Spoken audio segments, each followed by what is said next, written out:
Secretary. Colette Stevenson is, of course, quite right to highlight these issues. In addition to the £823.9 million of direct funding to South Lanarkshire Council, I can tell Colette Stevenson that there is also £23 million to support the town centre redevelopment through the Glasgow City Region deal, and of course the £144 million for the East Kilbride Rail Enhancement Project, which will be completed by December 2025, and that includes the newly opened fully accessible Hairmyres station.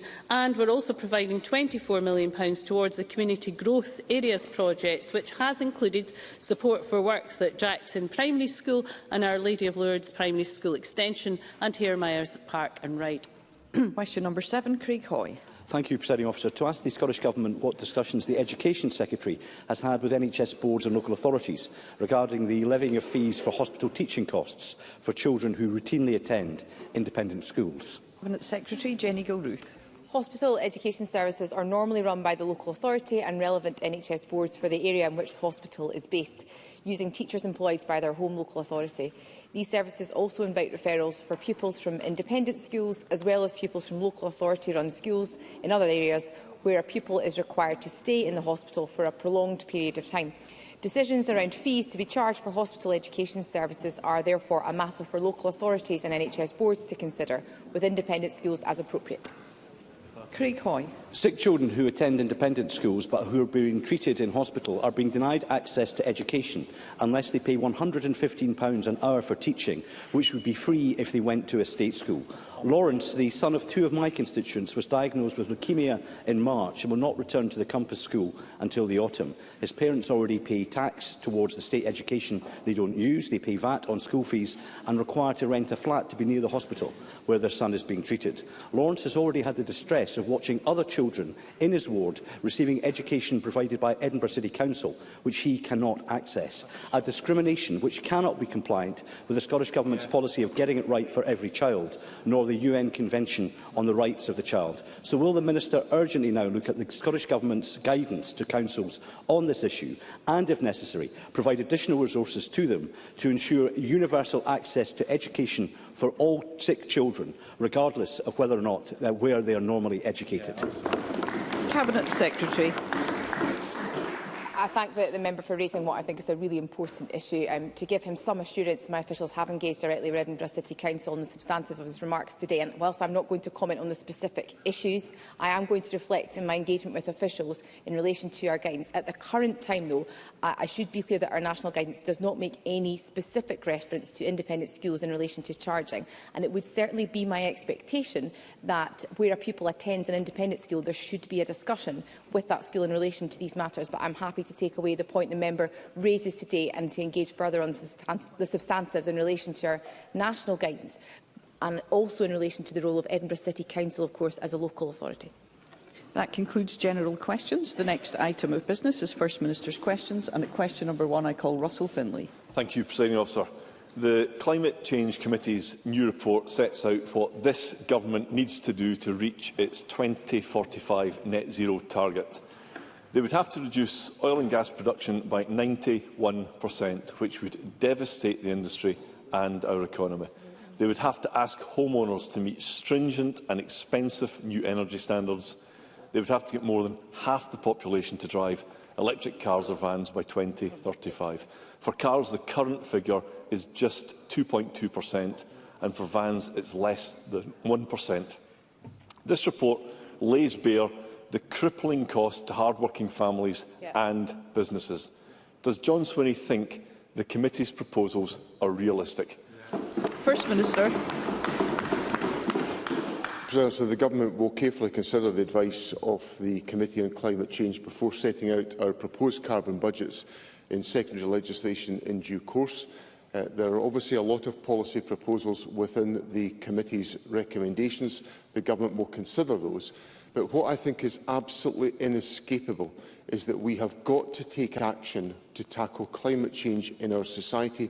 That is why the Government is absolutely committed to achieving net zero by 2045, because the implications and the consequences of not doing so are very dramatic and very damaging for Scotland and our economy. Russell Finlay. So let's take a look at some of the specific suggestions in this report. To meet the SNP's net zero target, the number of cattle and sheep in Scotland would need to fall by 2 million. A cull of 2 million animals in the next decade. That's around 25%. This would drive farmers out of business, destroy the rural economy and put our food security at risk. The report says that Scots would need to eat 1/3 less meat. This is utter madness. It's an act of national self-harm. Will John Swinney today rule out going ahead with this specific plan? First Minister. As I've said, Presiding Officer, the Government will, in an orderly fashion, consider the advice of the Committee on Climate Change and set out our own proposals for taking the action that is absolutely necessary. What I would say to Parliament is that there has been parliamentary consensus around the importance of achieving net zero by 2045. That has been supported across the political spectrum, and the Government will consider specific proposals, bring those forward, and Parliament will have the opportunity to decide on whether those proposals should be approved or not. Well, there's absolutely no reassurance for farmers in that answer. So let's look at another one of the measures in the report. Fewer than 1% of Scotland's homes have a heat pump, and to meet the SNP's 2045 target, it would need to reach almost 70%. The number of annual installations would need to increase 5-fold in just 5 years' time. That's before we work out how people would afford them, with heat pumps typically costing between £8,000 and £15,000. That proposal is simply not realistic, and if it was imposed, it would hammer hard-working Scots. Will John Swinney please rule it out now? First Minister. Presiding Officer, Mr Finlay talked about reassurance for farmers. As a representative of a constituency that includes many farming members of the community, I take the commitment to support the future of Scottish agriculture very seriously, and it's always been reflected. In my policy priorities. I can tell Parliament what was not reassuring to farmers was the Brexit that Mr Finlay supported, that has damaged the economic opportunities. Let's hear one another. It's the Mr. Brexit. Mr. Ross, you have persistently refused to abide by our standing orders, and I would ask you to leave this chamber, and you are excluded for the rest of the day. First Minister. Presiding Officer, the issue of... Sorry, excuse me, First Minister. Mr. Ross, I have asked you to leave the chamber. Please do so.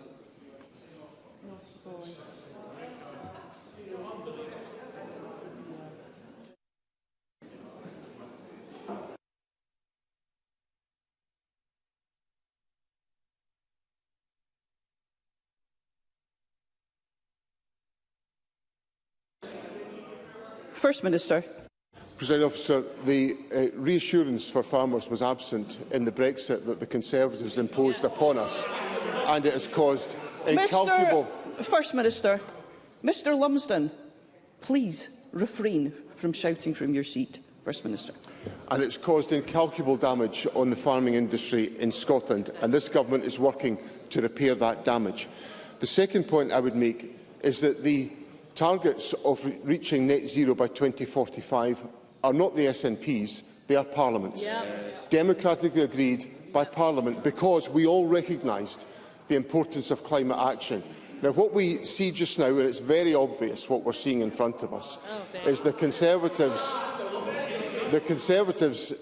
deserting the action that's necessary on climate for cheap political opportunity. This Government will act. This Government will do what it always does, act in the best interests of the people of Scotland and secure the future of our country. Russell Finlay. Thank you, Presiding Officer. I can only share my colleagues' frustration at this weekly exercise in deflection and evasion. The SNP have missed their eco targets for years. their expert advisers now confirm that the only way to reach net zero by 2045 is by imposing radical and financially devastating policies. If John Swinney sticks to his target, he has to be honest with the people of Scotland about the price he expects them to pay. People will be forced to ditch petrol cars, rip out their boilers and change their diets. Farmers would need to get rid of cattle. Scotland's oil and gas industry would cease to exist. All of this to be paid through higher taxes and higher household bills. None of this makes sense to people in the real world. It's just not realistic or affordable. And does John Swinney agree? Or will he continue making promises he knows the SNP cannot keep? First Minister. Presiding Officer, between 1990 and 2022, Scotland's emissions halved, while the economy grew by 66.6%. Now, I cite that information to say to Parliament that it is possible for us to grow our economy and reduce our emissions by sensible investment. What does that sensible investment involve? It involves supporting the transition to renewable energy, and I mean the transition to renewable energy, where we manage carefully the way in which we generate our energy by attracting investment, which hear the First Minister. Which we are successfully doing to secure the energy future of our country. That is the commitment of the Scottish Government, to make sure that we deliver a just transition, that we grow the economy and that we always take the action to protect the interests of the people of Scotland. We will do that in the SNP Government, while the Conservatives play politics with the opportunists. Question number 2, Anna Sarwar. Thank you, Presiding Officer. Another week and another set of damning statistics demonstrating the SNP's mismanagement of our NHS. Now 860,925 people on an NHS waiting list. That is 1 in 6 Scots. 105,953 of them have been waiting over a year, and over 13,000 Scots have been waiting for over 2 years, the highest ever recorded. And there is a human cost. Just one example is Tracy Meehan, who has waited over 100 weeks to be treated for an ovarian cyst. Living in pain, constant anxiety, desperate to work but can't, and unable to do as much with her children as she wants. Why are hundreds of thousands of Scottish patients like Tracy paying the price for SNP failure? First Minister. President, as I have explained in Parliament on many occasions before, I recognise the significant impact of long waits on individual patients, and I apologise to everybody who's affected by those long waits. It's why the tackling of long waits is so central to the Government's plans to deliver the improvements in the National Health Service that are required. I'm aware of the case of Tracy Meehan. I saw the media reports upon that. My officials have already contacted NHS Greater Glasgow and Clyde to raise the case of Ms Meehan. We are advised that there is dialogue underway with Ms Meehan about the procedure, and I hope that leads to progress. But there are obviously many other people like Ms Meehan who are waiting for treatment, and I apologise for those circumstances. For those reasons, the Government has invested with the largest investment in the National Health Service that has ever been made. And based on the most recent initiative we took to tackle volume of transactions in the health service and procedures, we expected there to be 64,000 additional appointments and procedures by March of this year, but in fact we achieved 105,500. So I hope that gives Mr Sarwar and members of the public reassurance that the Government is focusing on expanding capacity to tackle the issue that he raises. Ms Sarwar. President Officer, week after week, John Swinney comes to this chamber and apologises, and things continue to get worse. People don't want to hear sorry. They want treatment, and that is on this SNP Government. Time after time, the SNP has promised to get to grips with the crisis in our NHS. They promised recovery after the pandemic, but the situation has just got worse. The Government is now on to its 5th NHS recovery plan, its 4th Health Minister, its 3rd First Minister since that promise, and the crisis only deepens. Thousands of people are waiting over 2 years for procedures in specialisms including ENT, neurosurgery, orthopaedics, that's hip and knee replacements, and gynaecology, including ovarian surgery like Tracy? When will John Swinney finally just come clean and admit that he and his government have utterly failed and that he has no plan to fix Scotland's NHS? First Minister. What I'd say to Mr Sarwar is that I welcome the acknowledgement in his question of the significant impact of the COVID pandemic, because all of us must realise that the pandemic had a serious and detrimental effect on the ability of the National Health Service over a period essentially of about 2 years to be able to tackle the health issues that members of the public face. That's why we have a plan in place to focus on expanding capacity, and what I set out earlier on this year involves enhancing the capacity of national treatment centres, about expanding regional delivery of healthcare services to increase levels of activity, and to put in place additional capacity in hospitals like Gartnavel, Inverclyde, Stracathro, Perth Royal Infirmary and Queen Margaret Hospital to deliver more procedures in exactly the specialisms that Mr Sarwar has put to me. So I acknowledge the scale of the challenge, and we're putting in place the practical expansion of capacity to make sure we can treat more patients, and that's exactly what the government is focused on doing. Anna Sarwar. Just like this SNP government, the plan is not working and Scotland needs a new direction. And there is a human cost of SNP failure. Take the case of Eileen Kelly, an 80-year-old grandmother from the south side of Glasgow. Eileen is living with severe osteoarthritis in both hips, so severe in fact that her entire right hip has disintegrated. When she most needed help, she was told that she was facing a wait of 2.5 years on the NHS. And due to the severe pain she is in, she's had to pay over £10,000 to be treated privately. Eileen told me, "I live 2 flights up and I've been left immobile and in agony. I've worked and paid taxes all my life, but when I needed the NHS, the SNP let me down. I feel betrayed and abandoned."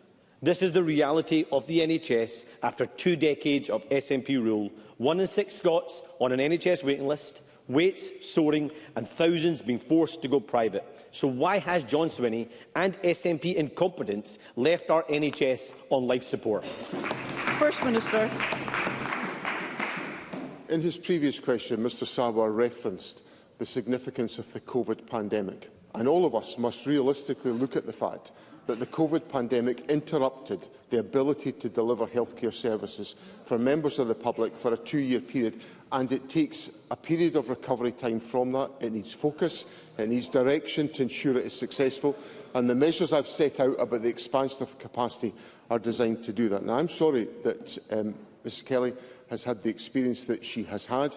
Obviously, there are individuals who are getting treatment earlier than she has received or been promised in this circumstance, because there is an ability to put forward legitimate clinical cases for urgent intervention where that is able to be undertaken. And if Mr Sarwar wants to furnish me with the details of the case, I will examine exactly what's happened in this circumstance. But we are working to make sure we've got the staff and the resources in place to address this issue. What will not help us is the approach that has now been taken on immigration, because anyone looking at the details of what's been set out by the UK Government in turning off the ability of us being able to attract international workers will realise that that's a very damaging blow to our health service. Because our health service, and I saw data from Scottish Care, for example, about social care, is heavily dependent Let's hear one another. Is heavily dependent on international workers. And if the UK Government decides to turn off the ability of the Scottish Health Service to attract international workers, it will make our challenge to address the waiting times issue ever more difficult as a consequence of the actions of the UK Government. So I appeal to Mr Sarwar to join me in what I said to the Prime Minister on Friday. The immigration proposals will be damaging to our National Health Service, and we don't want anything to do with them. Question number 3, Patrick Harvey. Outside Parliament today, people gathered to express their anger at the Scottish Government's intention to approve a resort development by Flamingo Land on the shores of Loch Lomond. It's been opposed by the National Trust for Scotland, by the Scottish Environment Protection Agency, by over 155,000 people, and it was rejected unanimously by the National Park. It's the most unpopular development in the history of the Scottish planning system. Now, I know the First Minister is about to tell us that he can't comment on a specific appeal, but his Minister has already made a political decision. It took Ivan McKee just 2 working days to announce his refusal to act in the public interest and recall the appeal. So he and the First Minister have to be accountable for that now. There is still a chance we can save Loch Lomond. This decision isn't set in stone. So will the First Minister listen to all those who have been objecting for years and put the natural environment ahead of corporate profit and recall this decision? First Minister. As Mr Harvey has indicated, as the appeal remains live, members have to understand that it would not be appropriate for me to comment in detail on the proposal. I am aware that the reporter has issued a notice of intention to allow the appeal and to grant planning permission in principle, subject to 49 planning conditions and the reaching of a legal agreement, including the Lomond Promise, with a commitment to community benefits and fair work. The reporter is required to make his decision on the planning merits of the case and to take full account of all submissions made by the parties involved in this case, including representations from members of the local community. Patrick Harvey.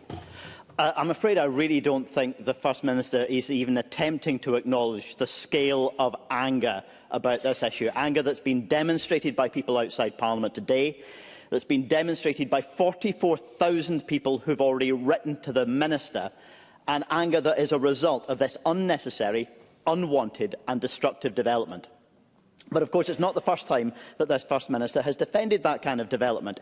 In 2007, when John Swinney had been in government for less than a year, he overturned a local planning decision to approve another controversial, environmentally destructive project from a greedy, bullying developer. That, of course, was to give Donald Trump his golf course. And even Trump's project director from those days has made it clear that the government was hoodwinked. This isn't standing up for Scotland. Did the First Minister learn nothing from his mistake? And why is he still willing to back greedy developers who can't look at a landscape without seeing an opportunity to bulldoze it for profit? First Minister. I'm absolutely committed to the protection of the natural environment of Scotland, and in all the decisions that I would take and in the steps I would take, I value and cherish the natural environment of Scotland. The reporter has got to come to a decision based on the planning merits of the case, and in this particular circumstance, on a whole range of different conditions, the reporter has established a notice of intention to allow the appeal, subject to 49 planning conditions that I'm sure address the issues that Mr Harvey is raising with me. So these issues have to be the subject of further discussion, and that's the proper exercise of the planning process, which I am obliged by law to ensure is the case. Question number 4, Claire Adamson.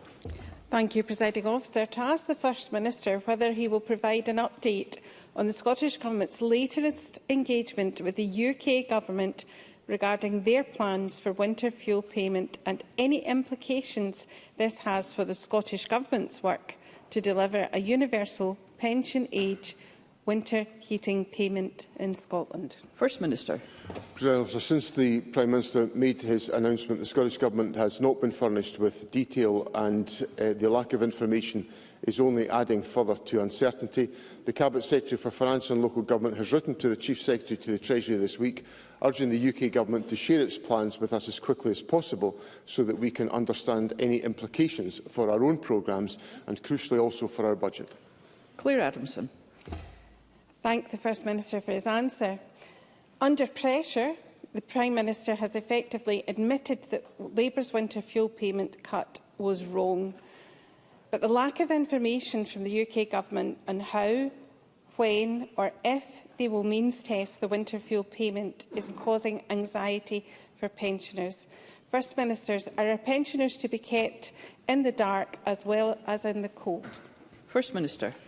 President Officer, Claire Adamson is right to highlight the lack of information that has come since the Prime Minister made his statement a week ago yesterday. So we await further detail and implications for Scotland. What I would say to Claire Adamson is that pensioners in Scotland should be absolutely assured that where the Labour Government decided as one of their first acts to remove winter fuel payments from pensioners, the Scottish National Party government has stepped in and we have introduced a universal payment that will provide support to over 812,000 pensioner households in Scotland, support that is not available anywhere else in the United Kingdom. So the people of Scotland, and crucially the pensioners of Scotland, can see that where the Labour government takes away the winter fuel payment, the SNP government will restore it. Question number 5, Stephen Kerr. To ask the First Minister, in light of it being almost 5 years since the Scottish Government committed to spending £60 million to renew every play park in Scotland, and of reports that less than half of the funding has been spent, what action the Scottish Government is taking to ensure that children do not miss out on renewed facilities? First Minister. President Officer, the Scottish Government has provided £35 million to local authority partners, which has already seen 1,100 play parks renewed since September 2021.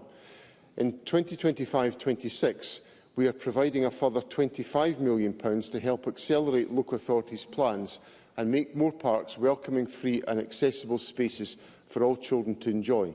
This means our £60 million commitment will be met by my government, and based on a scoping exercise undertaken by COSLA in 2022, we estimate this will allow a total renewal of nearly 2,000 play parks, including all parks assessed by local authorities as being in need of immediate renewal.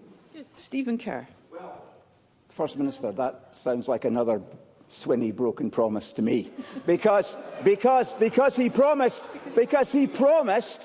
a free tablet, laptop, internet connection to every child in Scotland, a free bike for every child, to close the attainment gap, to recruit an additional 3,500 teachers, free school breakfasts and lunch to every primary school pupil in Scotland all year round. He's failed on every promise, and now he will fail on delivering the promise of refurbishing every play park in Scotland by the end of this Parliament. Why should the people of this country believe anything the First Minister says when everywhere we look we see this SNP government offering up big empty election gimmicks, then failing to deliver?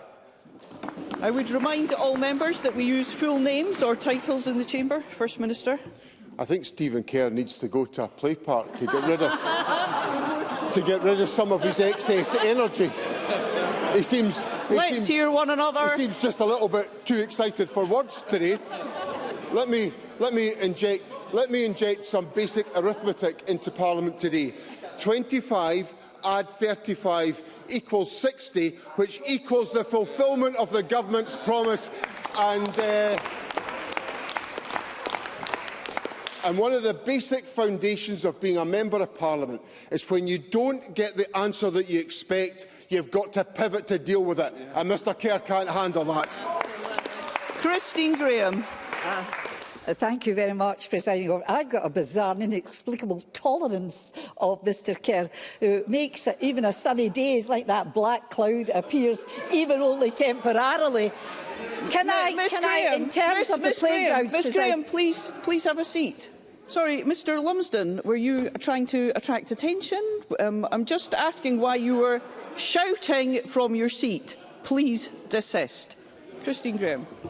Can I say, Presiding Officer, that on playgrounds, can I commend the fact, apart from the fact that Mr Kerr seems to need an abacus rather than a playground, that in the borders £800,000 has already been allocated, £1 million in Midlothian. And on a serious note, after COVID, when children were isolated for so long socially and having fresh air and having fun, it's an excellent project that liberates them to the safe space of a playground, not too safe, but safe enough. First Minister. I think Christine Graham makes an incredibly powerful point, because in the aftermath of COVID, when we all know there were negative implications on children and young people in our society, making sure there are good facilities for children and young people to enjoy is part of the work that we have to do. I had the pleasure, with the Deputy First Minister, of seeing some of that improvement work that's been undertaken in Kirkintilloch some weeks ago, and it's happening in other parts of the country, and I'm not surprised it's been welcomed by my wise colleague Christine Graham. Martin Whitfield. Very grateful, Presiding Officer. The Scottish Government's promise was to renew every play park. Will it be every play park? Well, I answered the point in my earlier answer where a scoping Sorry, First Minister. Mr Kerr, you have had an opportunity to put questions to the First Minister, and I would now ask you to desist from shouting from your seat. First Minister.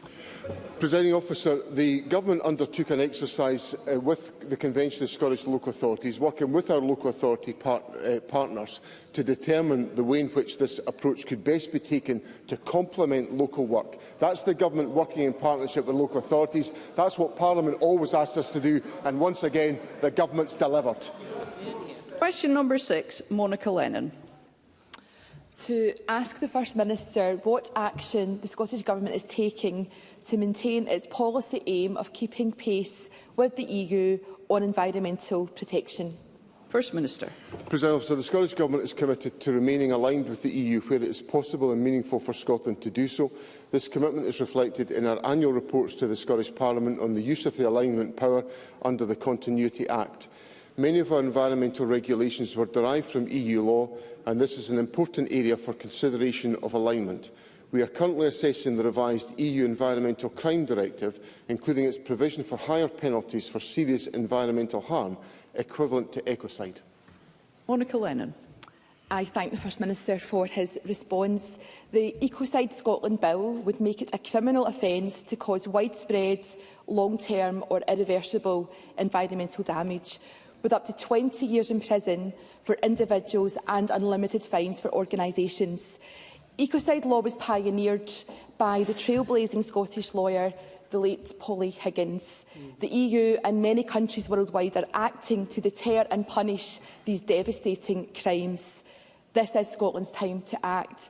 So does the First Minister agree with the bill's aims, and does he welcome this vital opportunity for Scotland to become the first UK nation to criminalise ecocide? First Minister. President Officer, first of all, let me compliment Monica Lennon on the diligent work that she has undertaken to engage with many stakeholders and many parties, and also with the Government, on the formulation of the bill that she has now introduced to Parliament. I recognise the importance that she attaches to this piece of legislation, and the Government understands the significance of the points that are raised. We will, of course, consider the bill that Monica Lennon has brought forward and would welcome further dialogue with her on this question. We are committed to the protection of our natural environment, which is represented by the introduction in February of the Natural Environment Bill. But, of course, we will give very serious consideration to the points raised by Monica Lennon, because the conduct and the implications and the impact of the issues that she is raising are detrimental to our natural environment, and we have to protect that. Question number 7, Willie Rennie. To ask the First Minister for what reason there has reportedly been no financial agreement between the Scottish Funding Council and the University of Dundee in light of the alternative financial recovery plan being launched 4 weeks ago. First Minister. Presiding Officer, the University of Dundee is an autonomous institution responsible for its own decision-making powers and must consider whether further financial support is required. As of this morning, we have not yet received any request from the Scottish Funding Council. However, as I have reiterated throughout this issue, the Scottish Government and the Funding Council will give careful consideration to any request for additional support within the legislative framework. I am encouraged by the University's commitment to minimise job losses, but it is vital that the University consults on its revised plan with its community, including with trade unions and the Strategic Advisory Task Force chaired by Sir Alan Langlands. Willie Rennie. This has been agonising for university staff. A cloud has been hanging over them since November, and that's 7 months ago. And they simply cannot understand that while we still have no financial agreement 4 weeks on from the publication of the new financial recovery plan. One staff member had tears in her eyes as she told me about the toll that it's taking on her and her family. So how much longer does the First Minister think that she will have to wait?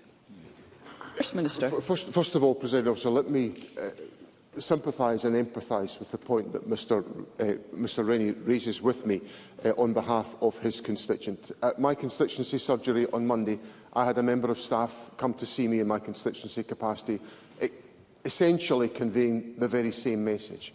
So I understand entirely where Mr Rennie is coming from, and I want to make sure the government acts properly and effectively to address the legitimate concerns that he puts to me. He will, of course, acknowledge, because he is entirely familiar with the legislative arrangements that we have, that the University of Dundee operates as an autonomous institution. It has to take the initiative to come to the Funding Council and the Government. What I assure Mr Rennie about is that this issue has got the most active engagement of the First Minister, the Deputy First Minister and the Education Secretary and the Higher Education Minister within Government, and we are ready to consider any requests that are made to us properly by the University of Dundee and the Funding Council. Michael Mara. And this is what they had to say to me. The weight of not knowing, of being left in limbo, is taking a huge toll on mental health and morale. It's not just us. It's our families too. The endless delays and broken promises from management and government are leaving us all in despair. When will they do something? The government's own target is 300 job losses, and the costings, I am told, have now been submitted and are with officials. Can the First Minister commit to Parliament today that the voluntary severance scheme will be in place and open by the end of next week? First Minister. Well, Mr Mara knows I can't give that commitment, because that would be me dictating to an independent institution how it should go about its own governance, and I would break the law if I did that. It's as simple as that. Now, I'm trying to give Mr Mara a substantive answer, if he would allow me to do that. I understand the anxieties of members of staff, because they come to my constituency surgeries. I hear it very directly, and I totally accept the worry and the anxiety that is caused. But I have to operate within the existing legal framework, and I give Mr Mara, as I give to Parliament, as I give to members of staff at the University of Dundee, the absolute commitment the Government is engaging actively and promptly on all of these questions. And lastly, let me say this.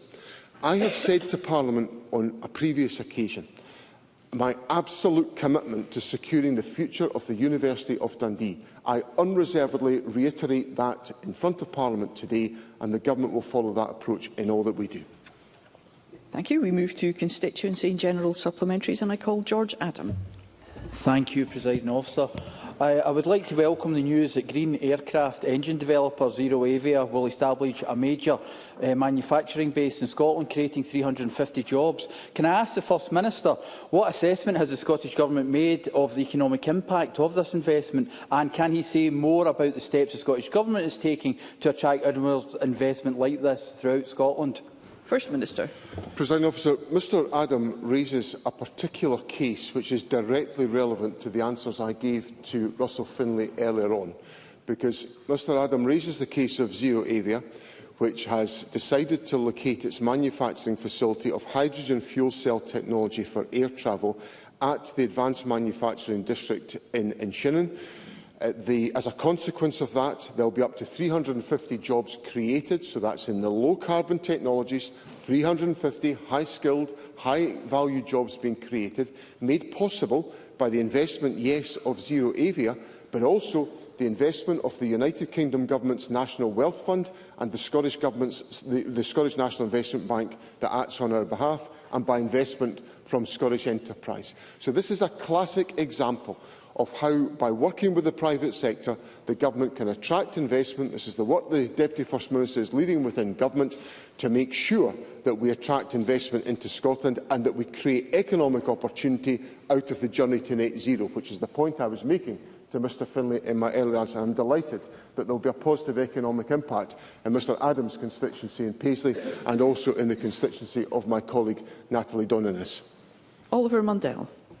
Thank you, Presiding Officer. Having milked the public purse for years while the going was good, Stagecoach have now decided to throw Dumfries and Galloway under the bus, with reports they are planning to exit the region altogether, abandoning over 100 members of staff, closing 2 depots in Dumfries and Stranraer, and even handing back school transport contracts.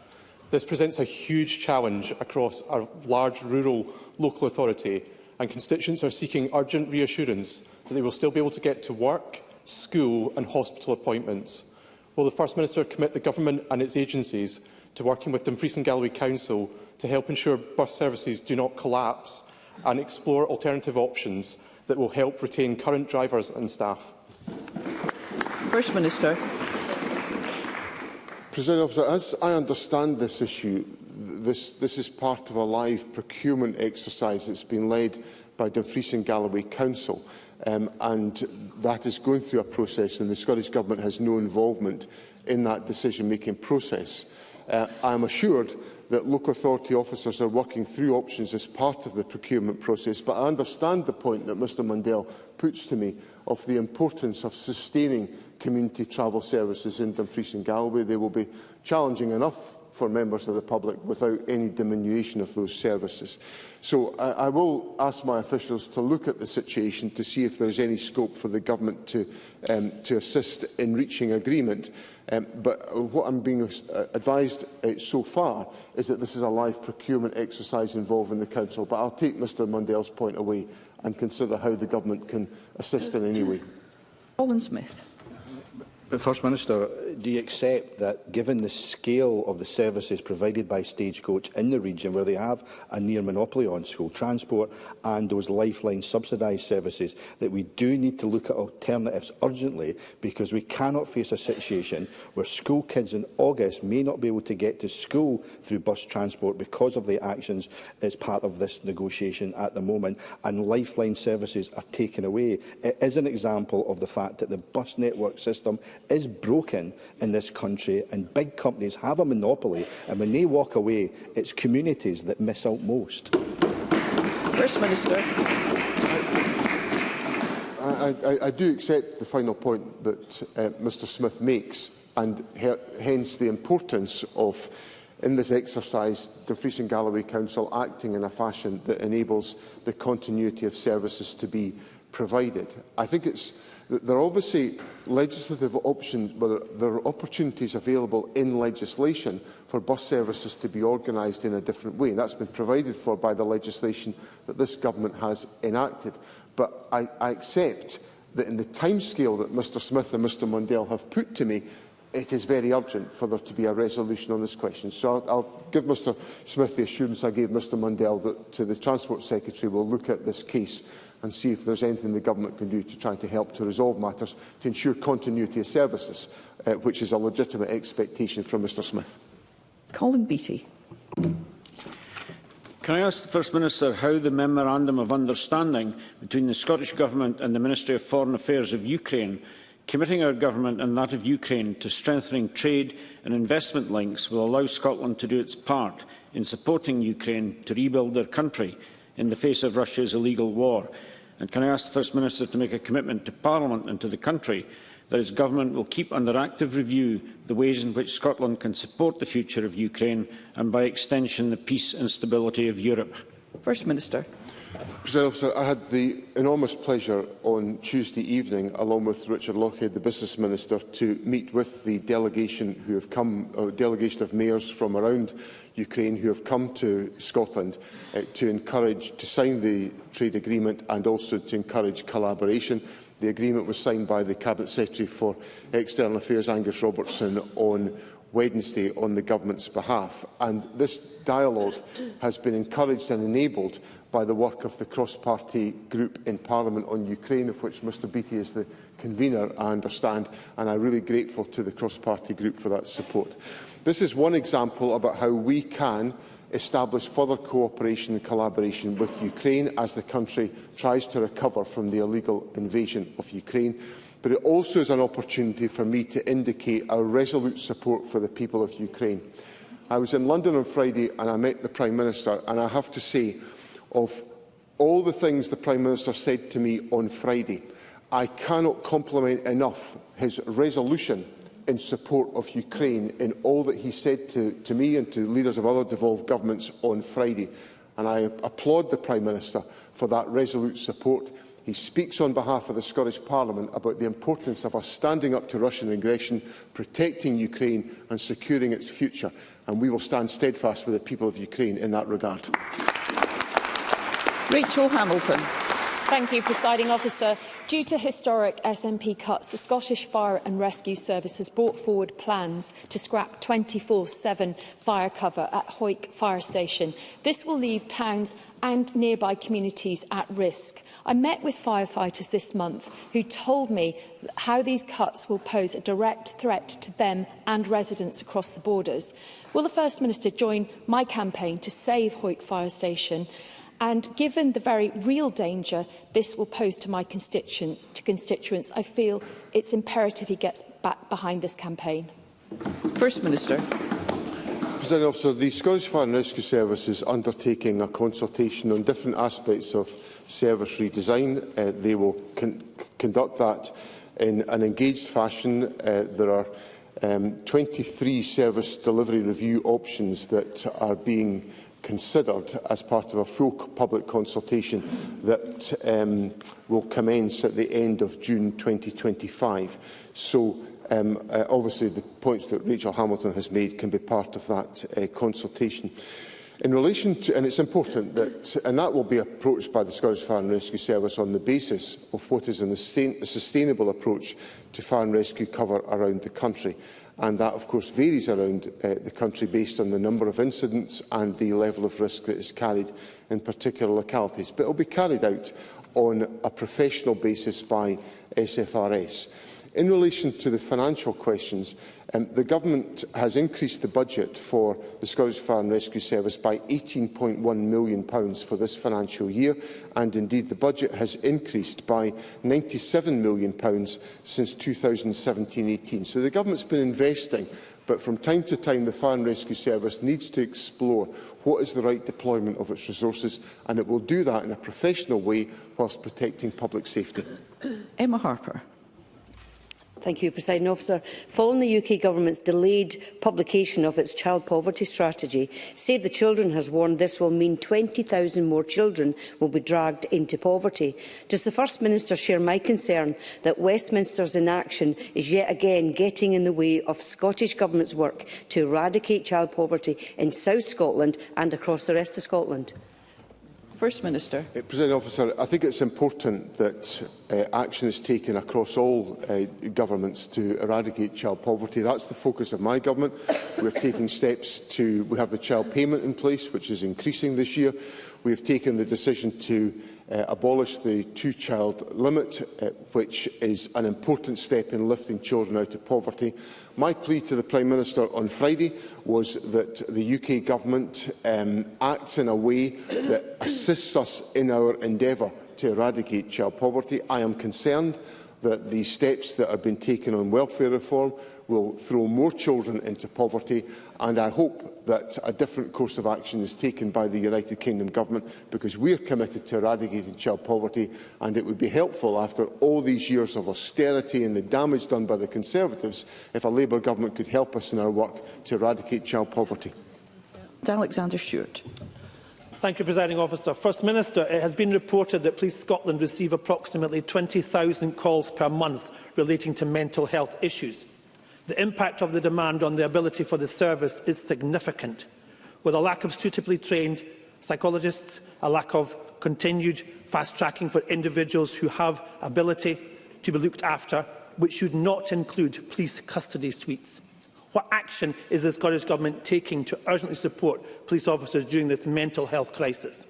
First Minister.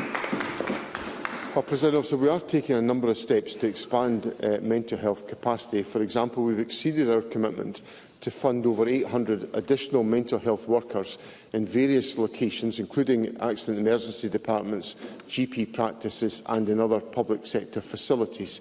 We are also supporting the expansion of community-based support, with over £145 million invested since 2020 in community ventures to support young people. In addition to that, nearly 83,000 children, young people and their family members have accessed community-based mental health support between July 2023 and March 2024. And I think this indicates that we are building capacity to make sure that the mental health needs of the population are effectively addressed in community settings around the country. That concludes First Minister's questions. The next item of business is a member's business debate in the name of Michelle Thompson, and there will now be a short suspension to allow those leaving the public gallery and chamber to do so.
Okay, the next item of business is the members' business debate on motion 17419 in the name of Michelle Thompson on 30 years on from the Bosnian genocide in Srebrenica. The debate will be concluded without any questions being put.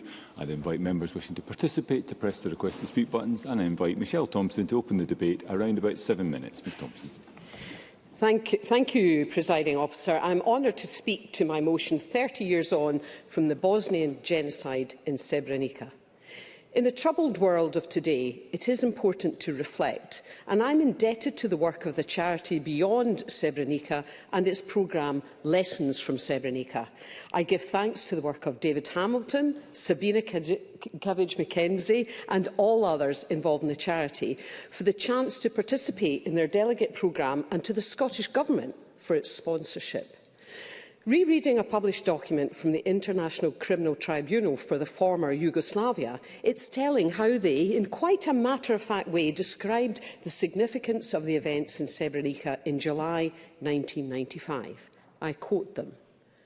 "The massacre that occurred in Srebrenica in July 1995 was the single worst atrocity committed in the former Yugoslavia during the wars of the 1990s and the worst massacre that occurred in Europe since the months after World War II.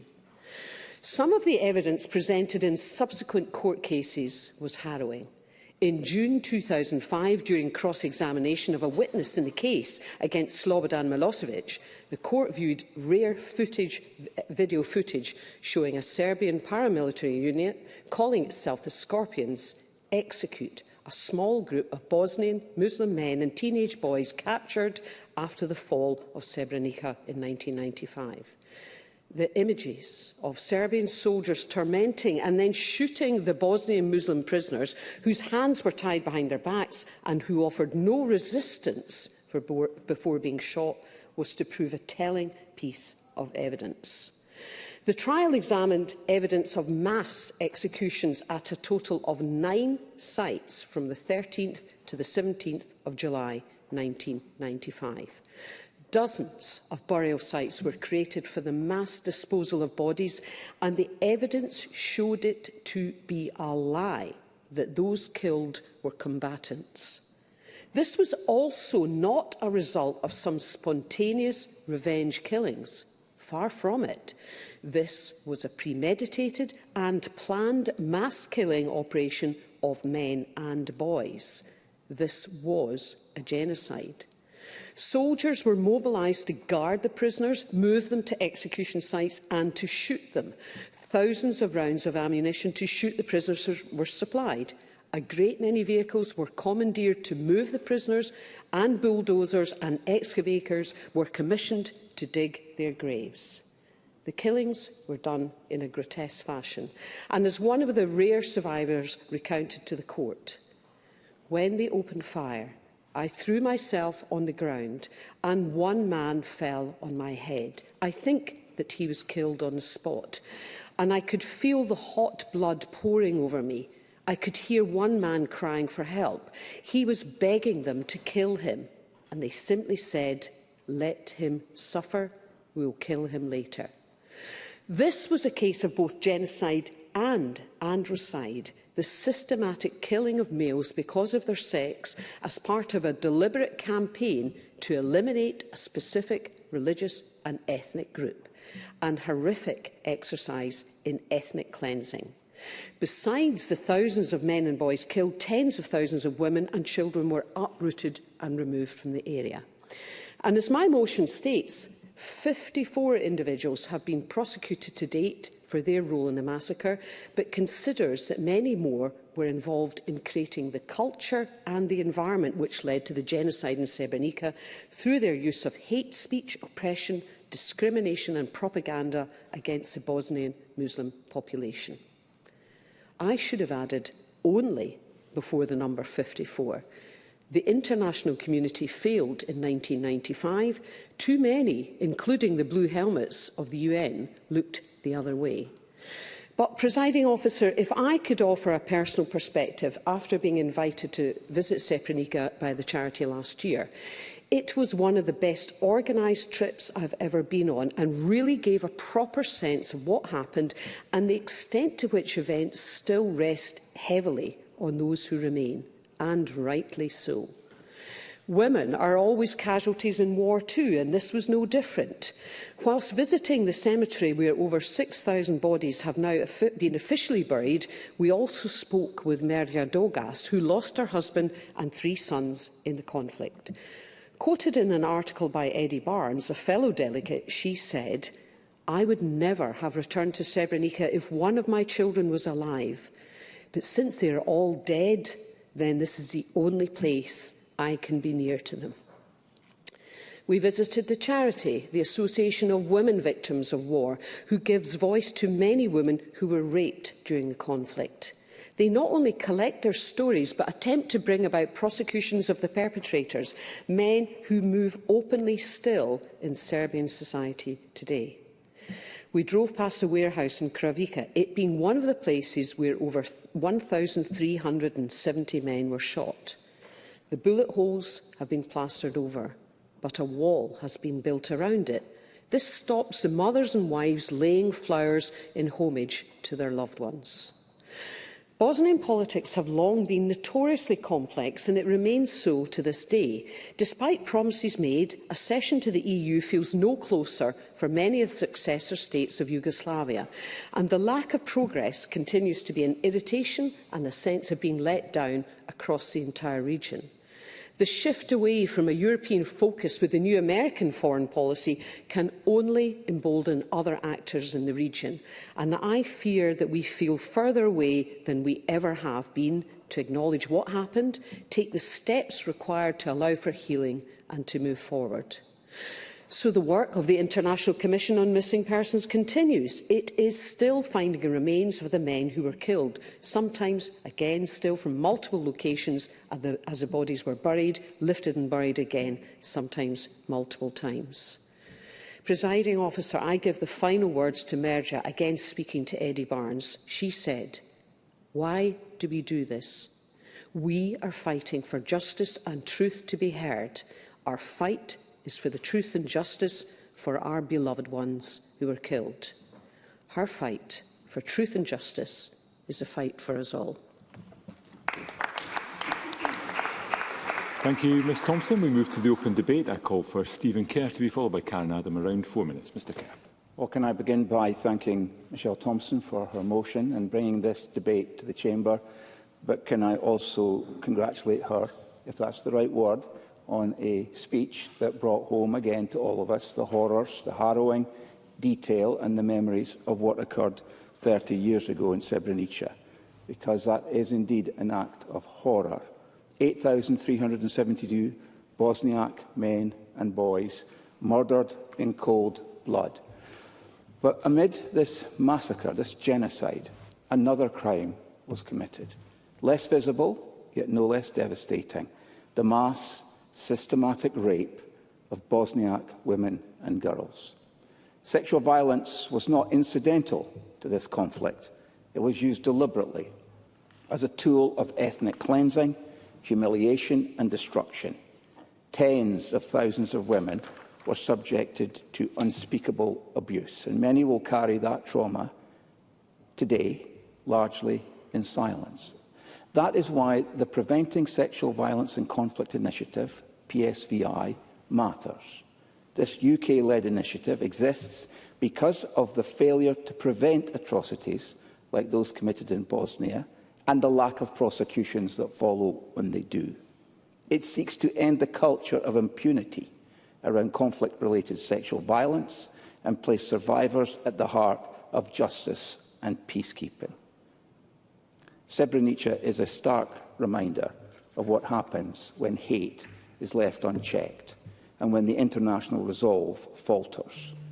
30 years on, fewer than 1% of sexual violence cases in Bosnia have led to convictions. That failure of justice is not just a historic shame, it is a continuing injustice. So we commend the work of the mothers of Srebrenica and beyond Srebrenica for keeping the truth alive. But we must do more. If we are to truly honour the victims, we must confront the ongoing use of sexual violence in conflicts today, from Africa to the Middle East, and ensure that PSVI has the political backing and the resources to make a difference. Presiding Officer, remembrance alone is not enough. Justice must be pursued. Survivors must be supported, not with pity, but with purpose. And we must challenge the hatred that seeds such atrocities in Bosnia, in Europe, and wherever it may surface. Because the hard truth that we have to deal with is that for most of us in this chamber, this is an event that happened in our lifetimes, when the vow of a previous generation had been that such events would never occur in Europe again. Let this Parliament stand as one, saying never again, not in word alone, but in action. Thank you. Thank you, Mr Kerr. I now call Karen Adam to be followed by Paul O'Kane. Again, around 4 minutes, Ms Adam. Thank you, Presiding Officer. And I want to firstly begin by thanking my colleague Michelle Thompson for bringing this vitally important motion before Parliament today. The 30th anniversary of the genocide in Srebrenica is not only a time to mourn the 8,372 lives lost, it is a time to reflect on the responsibilities that we carry as parliamentarians, as educators and as human beings. We say never again, but that promise must live in action and not just in memory. Because genocide doesn't begin with weapons, it begins with words, dehumanisation, division and the slow erosion of empathy. Presiding Officer, it's in our schools, it's in our homes and it's in our institutions that we must build the resilience to resist it. And that's why I am proud today to make mention of the young people and their teachers of Banff Academy in my constituency. This year, 3 of their RMPS pupils received national recognition in the Beyond Srebrenica Schools competition for their powerful, compassionate writing about the genocide. Finlay in S4 was named the overall senior phase winner and will soon travel to Bosnia on a fully funded visit, including a trip to the Srebrenica Memorial Centre. Kellen and Nicholas, both in S3, were also highly commended.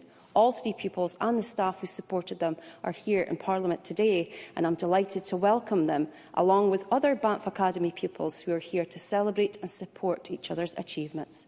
Earlier this year, Banff Academy also took part in a powerful international art project called Banff to Bethlehem, working with a Palestinian artist to explore themes of resilience and solidarity. The Banff Academy pupils' artwork was actually projected onto the separation wall in the West Bank. This is essential education with critical engagement. Teaching not just what it means to care, but what it means to act. In a year that marks both 80 years since VE Day and 30 years since the horror of Srebrenica, education like this couldn't be more vital. Schools do more than teach lessons. They ensure that fostering emotional intelligence, social responsibility and a deep understanding of justice is a part of our education system. Because after all, isn't that the most important education we could give our children? We have a moral duty not to look away from what has happened and what is happening in the world. The genocide in Srebrenica happened in plain sight, in a UN-declared safe zone, and it was made possible by years of hate speech, scapegoating and propaganda. The mothers of Srebrenica who have fought tirelessly for justice and recognition show us the enduring cost of silence and strength of truth.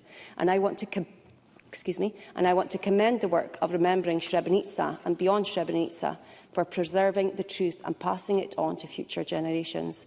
Their efforts ensure that remembrance is not a relic of the past, but a living force that challenges hate wherever it surfaces.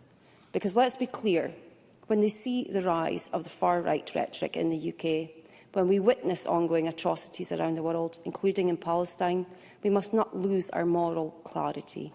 We do not meet hate with hedging. We meet it with courage and with conscience.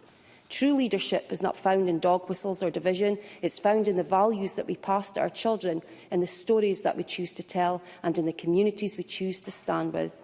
So, today, as we honour those who died in Srebrenica, we must also commit ourselves to the living, to stand up for truth, for dignity and for justice, because the greatest lesson to learn is ensuring that never again is not a phrase that we say, but a promise that we keep. Thank you. Thank you, Ms Adam. I now call Paul O'Kane, again around 4 minutes. Mr O'Kane. Thank you very much, Deputy Presiding Officer. And can I begin by adding my thanks to Michelle Thompson for bringing this motion and this debate to Parliament today, and indeed for the way that I think we've engaged across parties in this chamber to ensure that this debate takes place today. And can I also pay tribute to the work of Beyond Srebrenica Scotland and the excellent work that they do, and indeed their chair, Sabina Carrick-McKenzie, for all of her efforts in ensuring that we protect the memory of Srebrenica and we educate people about what happened 30 years ago. And to that end, I would urge colleagues to join the events that we have in Parliament today. There will be a drop-in in the Fleming Room, where some of the young people that were referenced by Karen Adam will be there to talk to members, and indeed there will be a photograph outside at 2:15. So I do hope colleagues will be able to join us in those endeavours. Like Michelle Thompson, I was honoured to take part in a delegation to Bosnia-Herzegovina just in March, along with Siobhan Brown, the Minister, and many others from across public life in Scotland. And it really was one of the most profound things I've done as an MSP, and a great opportunity, as Michelle Thompson referenced, to understand and encounter with people who lived through those horrendous experiences 30 years ago. And each evening on that delegation, I tried to write something to try and capture my thoughts and my experiences. And what I intend to do with the time I have is just to read one of those reflections to colleagues that I wrote on the day we came back from Srebrenica. The sun is slowly dipping below the hill. There has been some warmth today, and all around are hints of spring. But as evening falls, there is a chill that seems to reach down to us from the mountains. Nizad has just finished speaking to us. He is framed by row upon row of white gravestones. He survived a mass execution as a child and walked with bullet wounds to his head and stomach for days to reach safety. He is a softly spoken man. He speaks calmly and generously answers our questions. He speaks about his daughters, who just yesterday played with Bosnian Serb girls in the local volleyball team.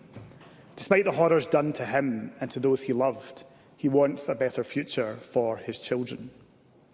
A silent reverence lingers before we rise to walk one last time in the fading light around the thousands of graves, touching the names etched into the grey stone on the Srebrenica Genocide Memorial, each a son, a father, a brother, a husband. There is something incomprehensible here, something that makes me want to stay longer, to try to understand, to cry out, to do something, although nothing seems to meet the enormity. The journey here reminded us of the fragility of the peace agreement and the prevalence of denial of the genocide in the Republika Srpska.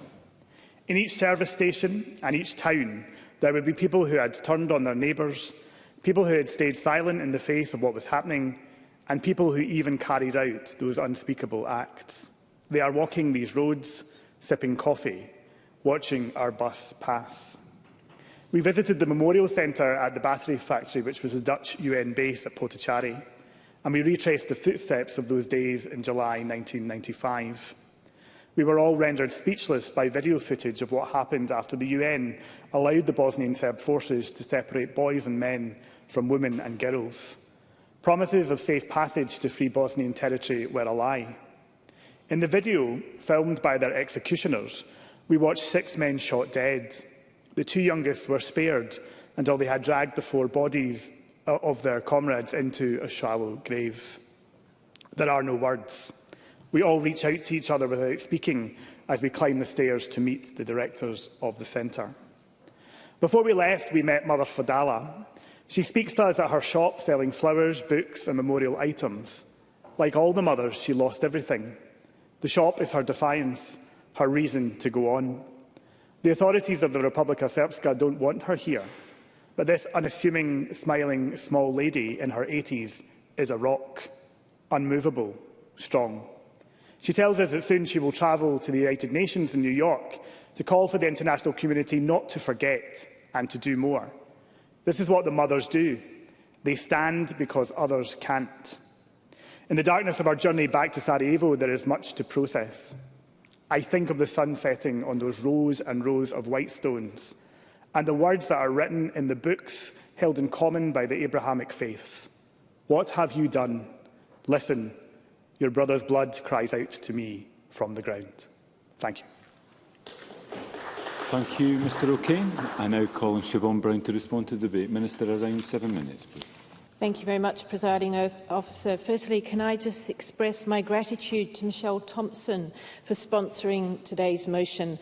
I'd also like to sincerely thank everyone who has kindly taken this opportunity to commemorate the 30th anniversary of Srebrenica genocide, which took place on the 11th of July, and also White Armband Day. I echo the heartfelt words offered by my fellow members in remembrance and recognition of the victims across Bosnia and Herzegovina, just as I did earlier this year when we came together to commemorate the 80th anniversary of the Holocaust. Can I please also give a warm welcome to the gallery, the young people and their teachers from the Lessons of Srebrenica school competition. And I can also see Sabina Caddick-McKenzie, who graciously led myself and others on a delegation to Bosnia, and Barry Fisher, the Secretary for Beyond Srebrenica. Members will be aware that Paula Kane and Beyond Srebrenica have organised a drop-in session to raise awareness on White Armband Day this afternoon, and I will encourage members to attend if they can.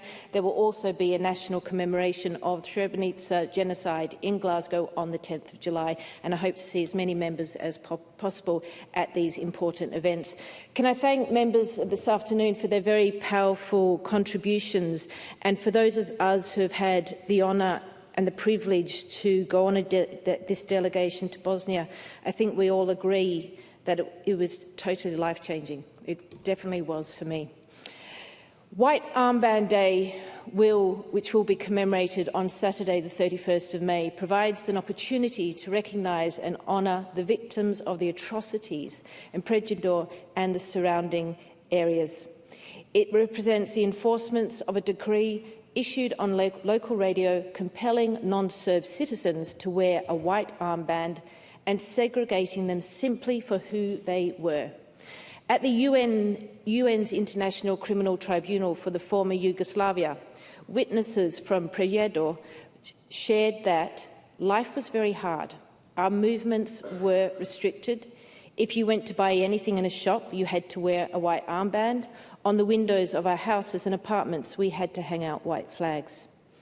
The slow process of dehumanisation singled out many non-Serb citizens and set in motion heinous campaigns of brutality, violence and ethnic cleansing. Violence in the region continued to escalate, including concentration camps in the northwest, which were discovered and shared to the shocked world by journalists Ed Villami and Penny Marshall in the early 1990s. And in 1997, Ed Villami described a camp in Amasa as a dark inferno of mutilation, starvation, torture and murder. Prejador is the site of one of the largest mass graves in Bosnia, where the bones of several hundred people were unearthed. And across Bosnia, 30 years later, there are still mothers and wives who have still not been reunited with the remains of their loved ones. In March, I had the privilege to join a delegation to Bosnia with the charity Beyond Srebrenica. The delegation underlined the importance of standing up to hatred, understanding and challenging the impact that prejudice can have, and building a cohesive and a resilient society. I travelled to Srebrenica and visited the cemetery in Potocari, the site of the graves of over 8,000 men and boys. There we heard from the survivors, Nedzad Advik and also Amasa Salihovic, who shared the terror, destruction and violence they endured. And in telling their experiences, it was like watching them relive every single moment of terror that they endured. It was a truly humbling experience. And despite the sheer inhumanity they described, they and many others showed remarkable resilience and commitment by returning to Srebrenica to preserve these memories and also to challenge and confront those who deny them.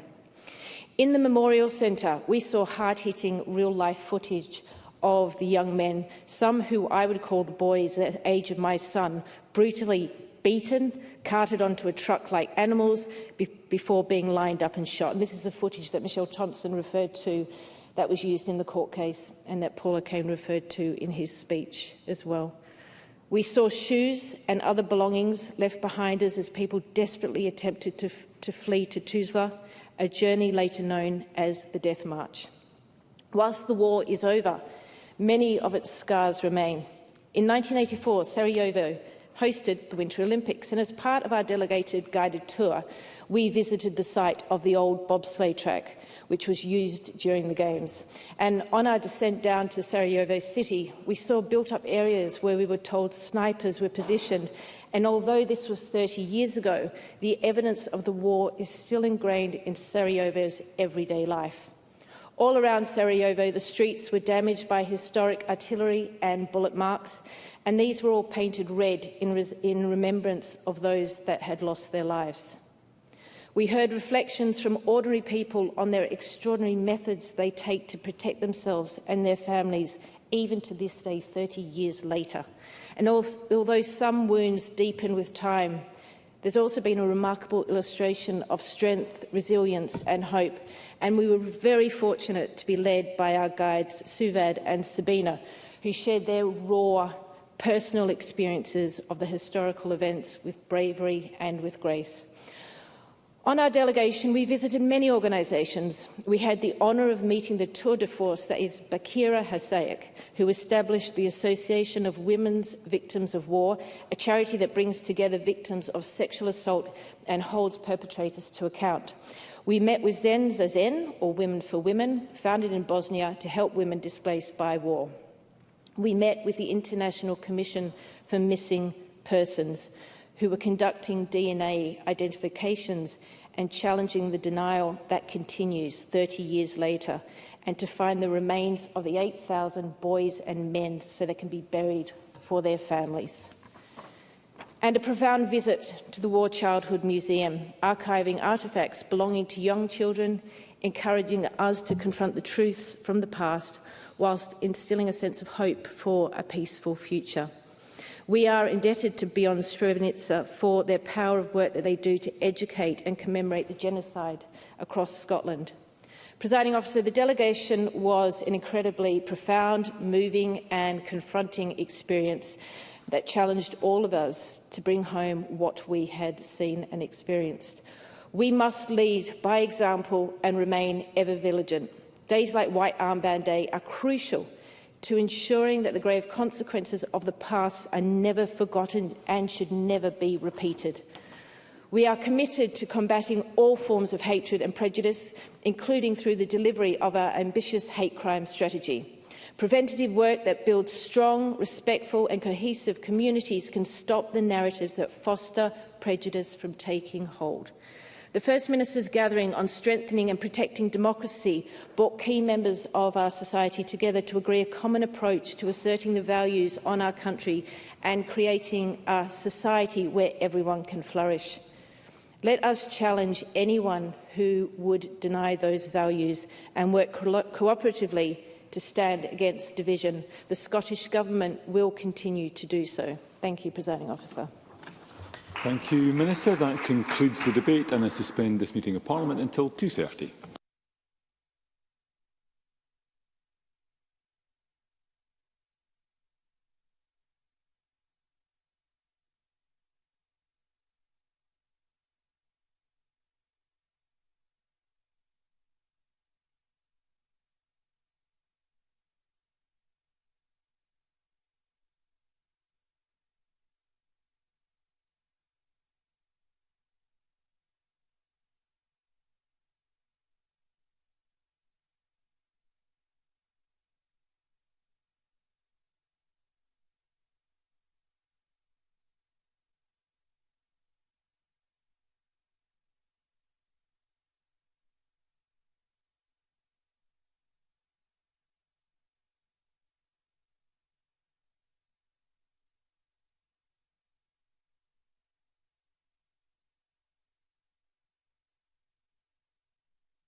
sorry, we're still a few minutes away to declare it. Really sorry about that.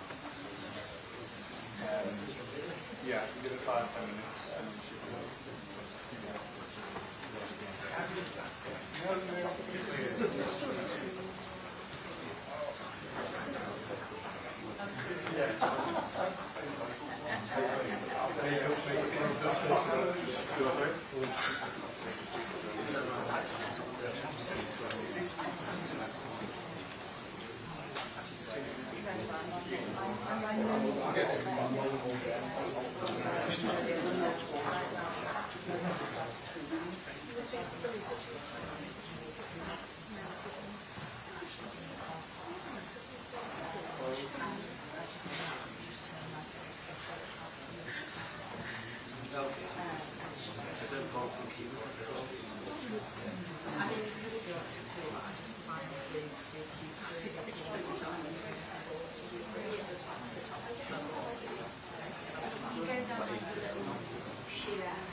Only because I was due to go home. Football fun.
Still not quite there yet. We're just, I don't know if this is a break for you, but we're going to come in, read the prepared statements, and then leave, and then myself and Jack around from CPS. I can answer lots of questions because we charge, you know, there might be charges. There's going to be an update on that.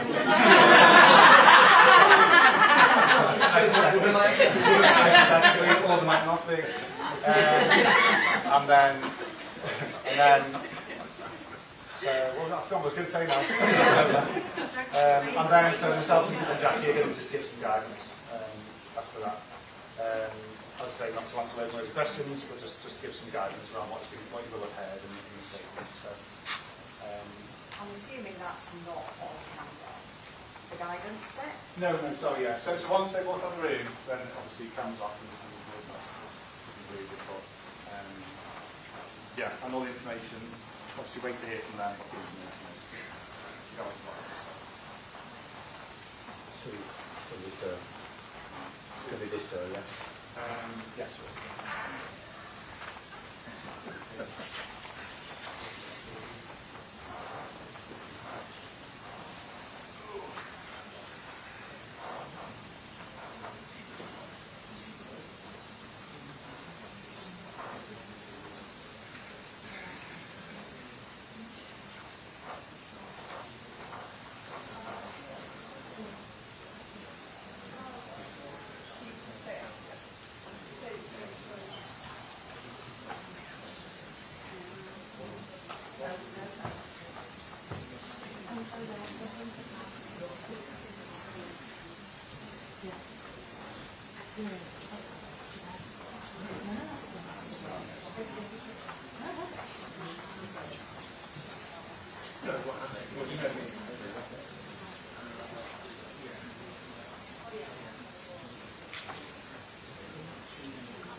if you want to put the cameras on, start your live streams, and then I'll put them on. Okay.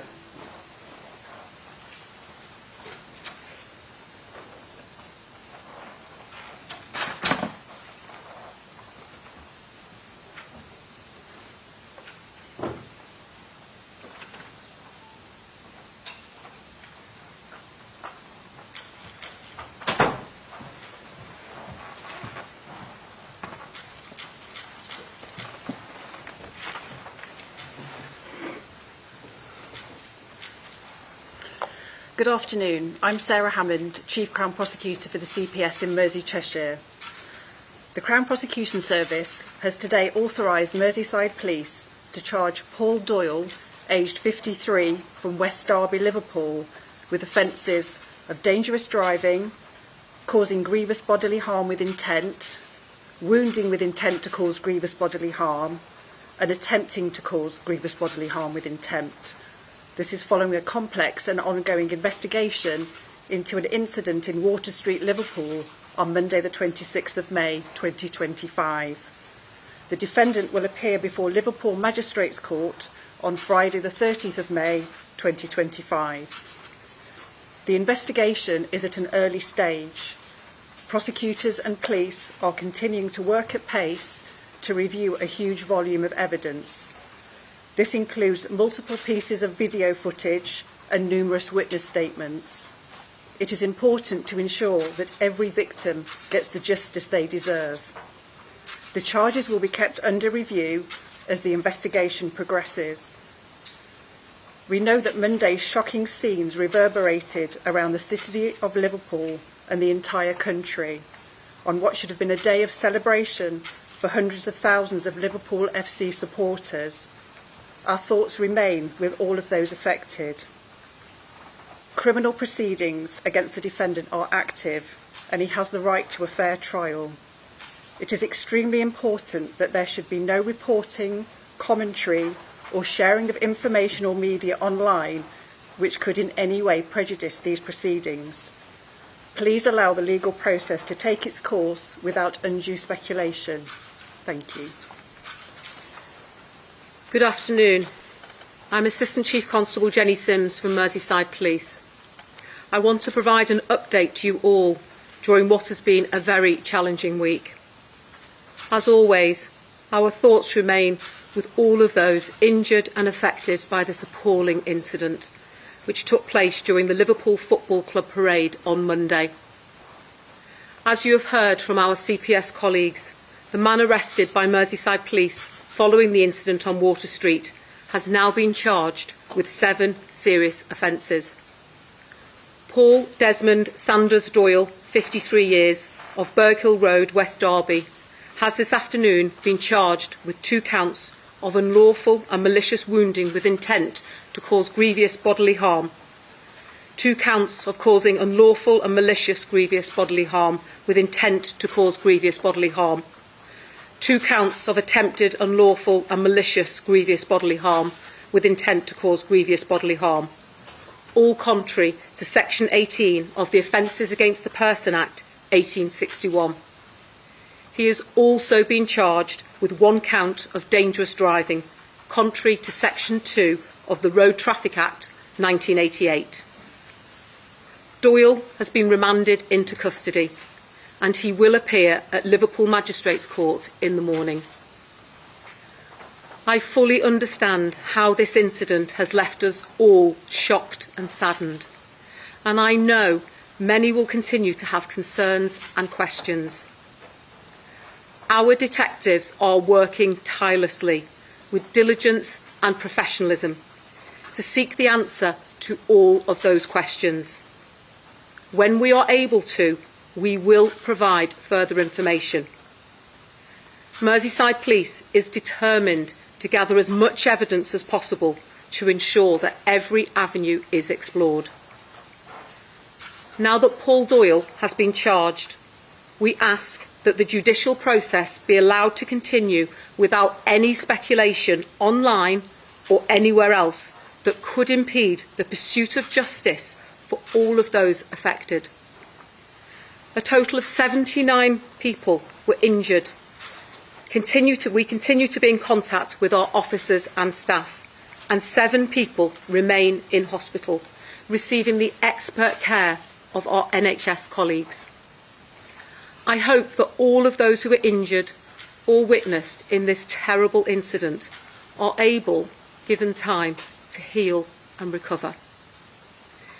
This continues to be a large and complex investigation, and detectives are reviewing a huge volume of CCTV and mobile phone footage submitted by the public and businesses, as well as footage from our own body-worn cameras and dash cams.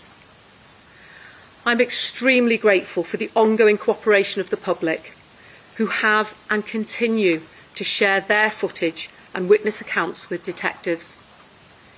Their input is vital to our ongoing inquiries.